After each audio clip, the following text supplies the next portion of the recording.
আজকে আমরা শিখব কিভাবে আপনি প্রেজেন্ট কন্টিনিউয়াস টেন্সের মাধ্যমে ইন্টারোগেটিভ সেন্টেন্সে আপনি কি করতে পারেন, বাক্য তৈরি করতে পারেন। ইন্টারোগেটিভ দ্যাট মিন্স প্রশ্নবোধক বাক্য। এখানে কিন্তু আমি লিখে রেখেছি একটি বাক্য, দেখেন বাই স্ট্রাকচারও লিখে ফেলেছি যে প্রেজেন্ট কন্টিনিউয়াস টেন্সের structure subject plus এমিজার plus V1 এর সাথে আইএনজি যোগ করতে হবে আপনাকে। তাহলে এখানে সাবজেক্ট লিখবেন, লেখার পর আপনাকে এই যে এখানে হেল্পিং ভার্ব অর অক্সিলিয়ারিজ যাই বলেন, এখান থেকে আপনি সাবজেক্ট অনুযায়ী ওকে অ্যাকর্ডিং টু সাবজেক্ট আপনাকে কিন্তু এই যে তিনটি হেল্পিং ভার্ব, এই তিনটি ভার্বের মধ্যে একটা নিতে হবে। তারপর আপনাকে কি করতে হবে, V1 মানে ভার্ব কি ভার্বের যে প্রথম রূপ রয়েছে যেমন প্রেজেন্ট, পাস্ট, পাস্ট পার্টিসিপল, এই যে তিনটা ভার্বের ফর্ম রয়েছে, এই তিনটা ফর্মের মধ্যে আপনাকে কিন্তু V1 প্রথম যে রুট ওয়ার্ড যেটাকে আমরা বলে থাকি ওটা কিন্তু রুট ওয়ার্ডও বলা হয়, বেস ফর্মও বলা হয়, আবার কি বলা হয় প্রেজেন্ট ফর্ম। ওকে, ভার্বের প্রেজেন্ট ফর্ম, তাহলে আবার V1 ও বলা হয় কিন্তু V1 V2 V3 সংক্ষেপে। তো আপনি কি করবেন, এখানে V1 মানে হচ্ছে কি ভার্বের প্রথম রূপের সাথে রূপটা নিয়ে আসবেন বা প্রথম রুট ওয়ার্ডটা নিয়ে আসবেন, তারপর আপনি আইএনজি যোগ করে ফেলবেন, তাহলে ওইটা কি হয়ে যাবে, প্রেজেন্ট কন্টিনিউয়াস টেন্সের বাক্য তৈরি করা হয়ে যাবে।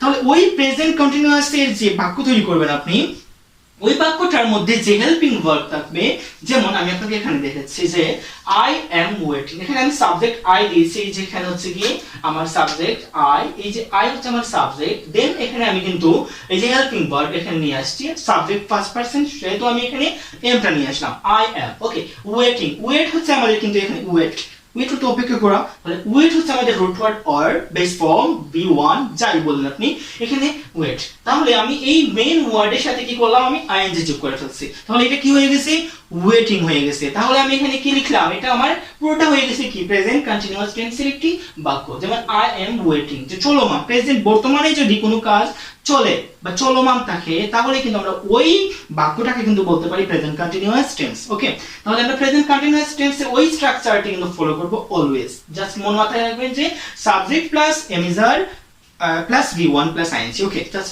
এই জিনিসটা যদি আপনি মাথায় রাখেন বা বুঝে ফেলেন, মুখস্থ করে ফেলেন, তাহলে কিন্তু আপনি এইরকম বাক্য তৈরি করতে পারবেন খুব ইজিলি। আমরা অনেকের মধ্যে কিন্তু এই যে জড়তা কাজ করে, আমরা প্রতিনিয়ত অনেক ধরনের কাজ করে থাকি, প্রতিদিন আমরা ভিন্ন ধরনের কাজ করি, সেই কাজগুলোকে যদি আমরা ইংরেজিতে ট্রান্সলেট করি, প্রতিনিয়ত করার চেষ্টা করি, প্র্যাকটিস কিন্তু অনেক কিছু আমাদেরকে কি করে দেয়, মানে শিখিয়ে দিয়ে আবার আমাদের ইমপ্রুভও করে।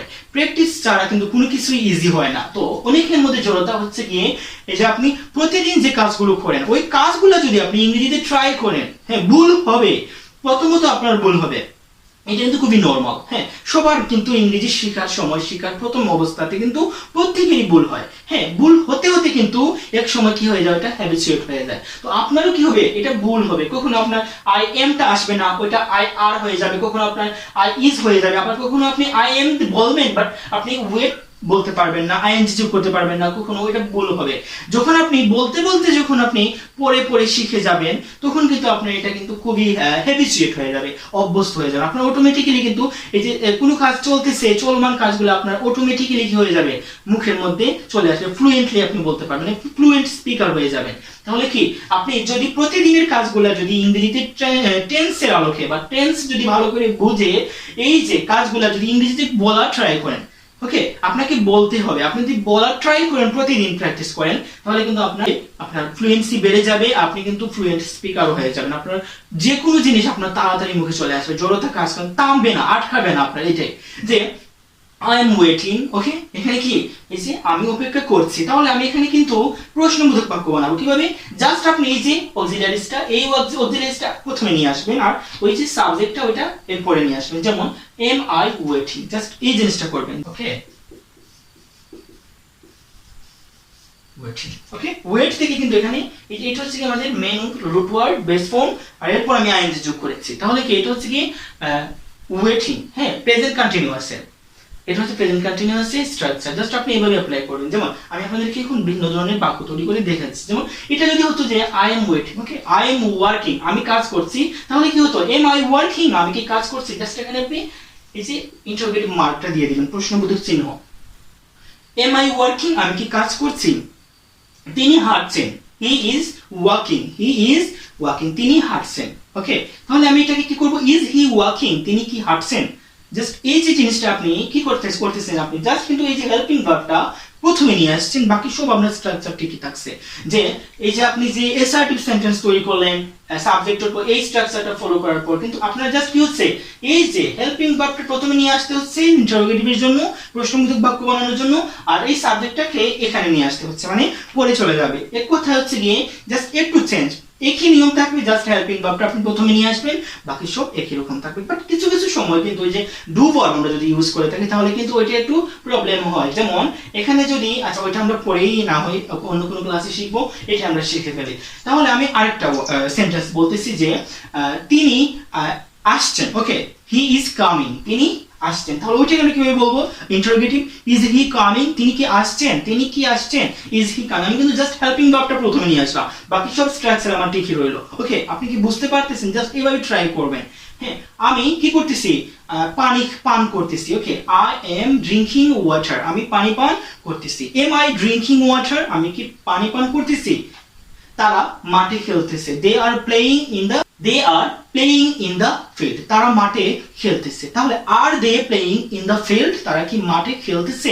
জাস্ট আমি কি মানে বলতেছি, চেঞ্জ করতেছি কি, যে they are playing in the field. যে এখানে হচ্ছে গিয়ে আমার পুরো এই স্ট্রাকচারটা কিন্তু পুরোটাই রয়ে গেল। জাস্ট আমি যখন ইন্টারোগেটিভ করলাম, সেই ইন্টারোগেটিভ প্রশ্ন করার জন্য কিন্তু আমি কি করলাম, হেল্পিং ভার্বটা প্রথমে নিয়ে আসলাম। দে সাবজেক্ট, হ্যাঁ, দে আর প্লেয়িং, দে সাবজেক্ট, আর হচ্ছে কি আমার এখানে হেল্পিং ভার্ব, আর প্লে হচ্ছে কি আমার মূল ভার্ব, যেটা হ্যাঁ মূল ভার্ব, আর আমি আইএনজি যোগ করলাম playing, they are playing in the field, এটা হচ্ছে এক্সটেনশন। ওকে, তাহলে আমি কি করলাম, দে আর প্লেইং যদি আমি এরকম রাখি সংক্ষেপে, তারা খেলছে, আমি বাজারে যাচ্ছি, I am going to market. Okay, আমি বাজারে যাচ্ছি, am I going to market, আমি কি বাজারে যাচ্ছি।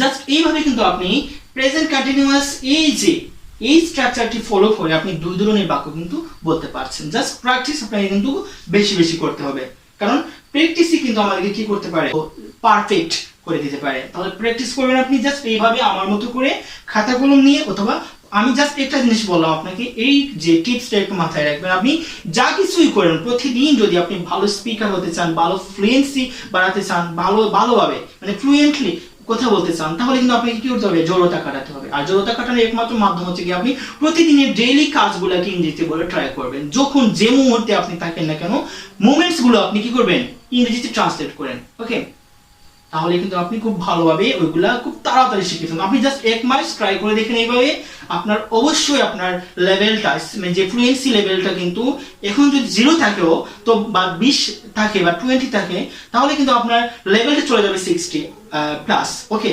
জাস্ট আপনি ট্রাই করে দেখেন।